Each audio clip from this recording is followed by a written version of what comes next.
Chapter 18. And David numbered the people that were with him, and set captains of thousands and captains of hundreds over them. And David sent forth a third part of the people under the hand of Joab, and a third part under the hand of Abishai the son of Zeruiah, Joab's brother, and a third part under the hand of Ittai the Gittite.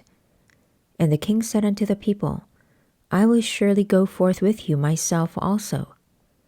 But the people answered, Thou shalt not go forth, for if we flee away, they will not care for us, neither if half of us die, will they care for us. But now thou art worth 10,000 of us. Therefore now it is better that thou succor us out of the city. And the king said unto them, What seemeth you best I will do.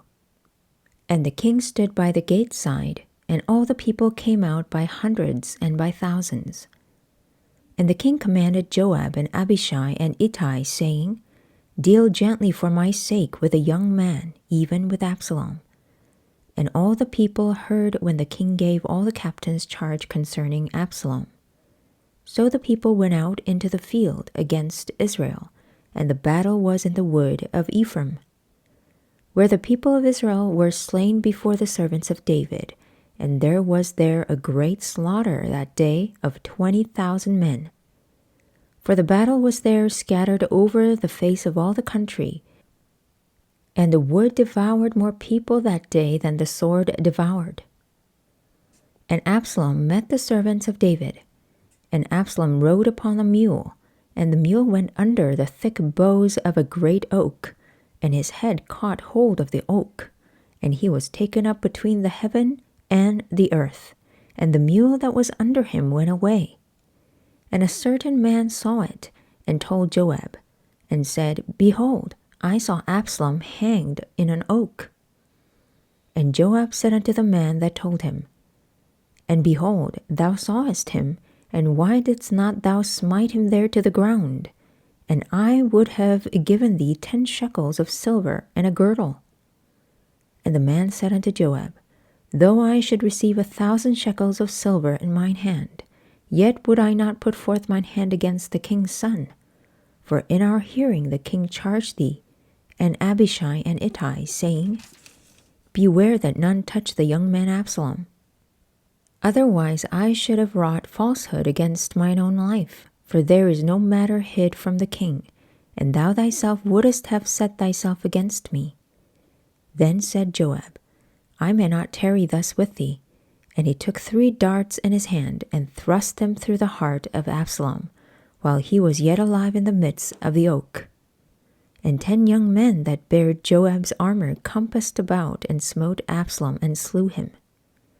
And Joab blew the trumpet, and the people returned from pursuing after Israel, for Joab held back the people. And they took Absalom, and cast him into a great pit in the wood, and laid a very great heap of stones upon him. And all Israel fled every one to his tent. Now Absalom in his lifetime had taken and reared up for himself a pillar, which is in the king's dale, for he said, I have no son to keep my name in remembrance. And he called the pillar after his own name, and it is called unto this day Absalom's place. Then said Ahimaaz the son of Zadok, Let me now run, and bear the king tidings, how that the Lord hath avenged him of his enemies. And Joab said unto him, Thou shalt not bear tidings this day, but thou shalt bear tidings another day. But this day thou shalt bear no tidings, because the king's son is dead. To Cushai, Go tell the king what thou hast seen. And Cushai bowed himself unto Joab, and ran. Then said Ahimaaz the son of Zadok yet again to Joab, But howsoever let me, I pray thee, also run after Cushai. And Joab said, Wherefore wilt thou run, my son, seeing that thou hast no tidings ready? But howsoever, said he, let me run. And he said unto him, Run. Then Ahimaaz ran by the way of the plain, and overran Cushai. And David sat between the 2 gates, and the watchman went up to the roof over the gate unto the wall, and lifted up his eyes and looked, and behold, a man running alone. And the watchman cried and told the king. And the king said, If he be alone, there is tidings in his mouth. And he came apace and drew near.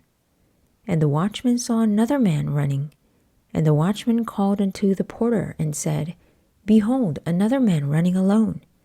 And the king said, He also bringeth tidings. And the watchman said, Methinketh the running of the foremost is like the running of Ahimaaz the son of Zadok. And the king said, He is a good man, and cometh with good tidings. And Ahimaaz called, and said unto the king, All is well. And he fell down to the earth upon his face before the king, and said, Blessed be the Lord thy God, which hath delivered up the men that lifted up their hand against my lord the king.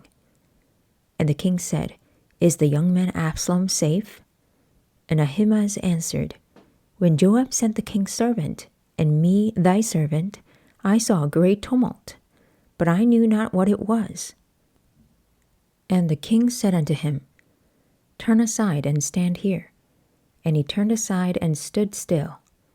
And behold, Cushai came, and Cushai said, Tidings, my lord the king, for the Lord hath avenged thee this day of all them that rose up against thee. And the king said unto Cushai, Is the young man Absalom safe? And Cushai answered, The enemies of my lord the king, and all that rise against thee to do thee hurt, be as that young man is. And the king was much moved, and went up to the chamber over the gate, and wept.